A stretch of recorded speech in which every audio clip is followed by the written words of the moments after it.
자, 박영선 의원이 드디어 이제 칼을 뽑았습니다. 문재인 대표와 가까운 듯하지만 그동안 계속 갈등이 좀 있었는데 노무현 정부, 그 정권은 삼성공화국이었다.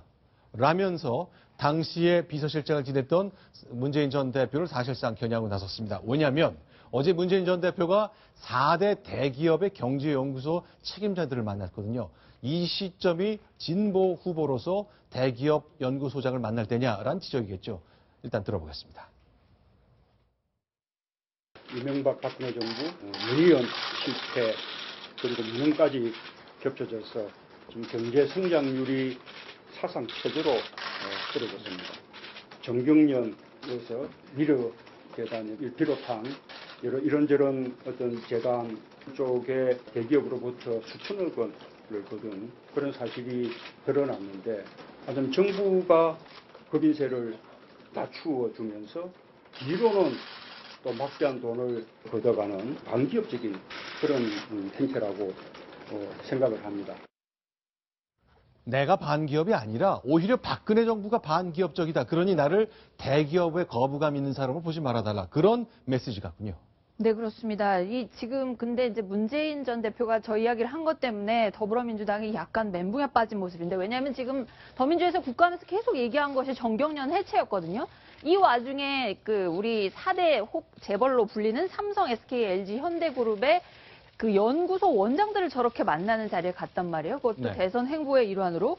그래서 사실은 박영선 의원이 아주 직설적으로 비판을 했고요. 내부적으로도 약간 문재인 대표의 저 행보는 도대체 뭘까? 약간 아리송해하는 그런 목소리가 야당에서 나오고 있습니다.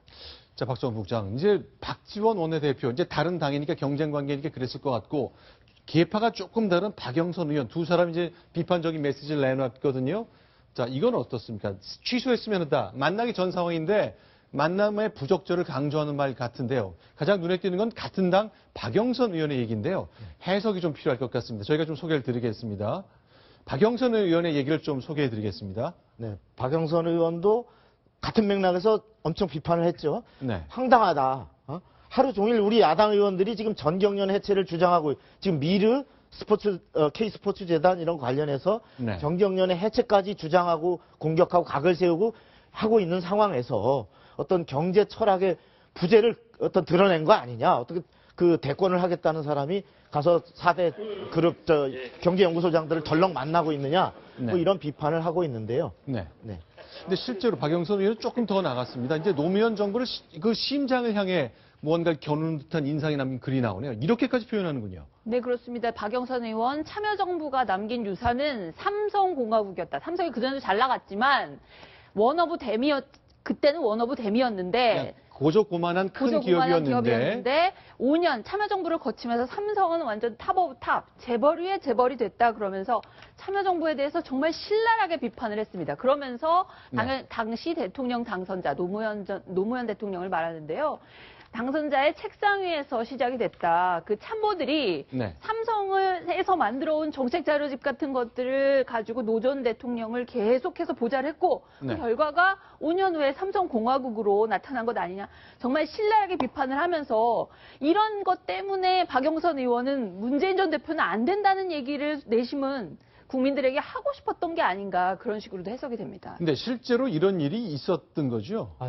삼성이 지금 잘 나오고 있는 건 맞고, 네. 그 노무현 정부 이후만에 그 전에도 잘 나갔고, 그 이후에도 지금 계속적으로 승승장구했죠. 이번에 갤럭시 노트 7으로 지금 주춤하고 있지만, 네. 그런데 저는 박지원, 그다음 박영선 거의 박남매라고 그러지 않습니까? 네. 두 분이 이렇게 비난한 거 저는 옳지 않다고 생각하는 게 두 분이 미르재단 K스포츠 재단 재벌이 돈 낸 거. 그걸 옹호하러 지금 문재인 대표가 간 거 아니지 않습니까? 이분이 가신 거는 재벌의 어떤 문제점, 네. 재벌의 어떤 나아갈 방향, 이런 걸 한번 논의하기 위해서 간 건데, 별개의 문제를 갖다가 만난 것 자체만으로 비판하는 거 옳지 않고요. 삼성이, 노무현 정부에 왜 잘 됐냐? 네. 그러면 저는 있죠.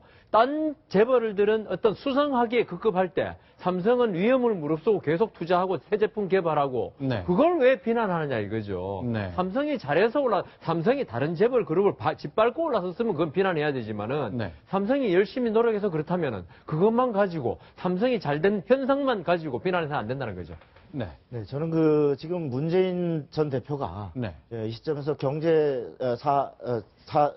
사기 기업 연구소장을 만난 것은 물론 본인의 어떤 그 지평을 대선을 앞둔 대선 행보로서 영역을 어떤 중도층을 잡고 네. 경제에 대해서도 어떤 그 관심 있는 주자로서 이렇게 하려는 계산이 깔렸지만 저는 뭐 그렇게 나쁜 행보가 아니다. 이것은 어떤 대선 주자로서뿐만 아니라 지금 경제가 상당히 어려운 상황에서 네. 기업들의 얘기를 들어보고 또 네. 본인들이 생각하는 경제관을 의견을 나누는 것 저는 이것은 필요한 정치 활동이라고 봅니다. 네. 근데 이것을 지금 당에서 한참 정부를 공격하고 또 어떤 정경련을 몰아세우고 있는 이런 와중에 박자 안 맞게 이게 뭐 하는 짓이냐라고 하는 저는 오히려 그런 박영선 의원의 어떤 비판이 네. 적절치 않아 보이고 다만 아마 이제 그 문재인 전 대표가 당의 지지를 받아서 될 대선 후보인데 네. 마치 대선 주자가 다 된 듯이 네. 대선 주자가 본격적으로 이제 득표하는 활동처럼 당과의 이런 밸런스를 고려하지 않고 가는 부분이 아마 당에서 불만스러웠을 수는 있겠지만 네. 그런 행보 자체를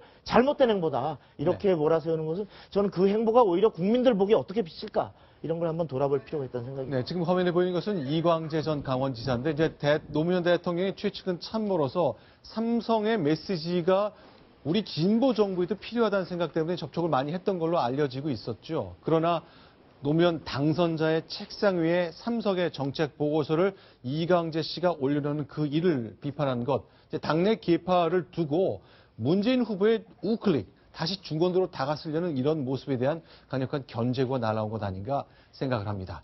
그렇다면요, 한 가지 더 있죠. 안보 진영의 안보 분야에서도 문재인 전 대표를 향한 견제구가 차근히 출간되는 과정에서 나왔습니다. 그 얘기는 이제 박성원 국장님께서 인사를 좀 드리고 다음 패널 모시고 다시 한번 얘기를 나누겠습니다. 고맙습니다.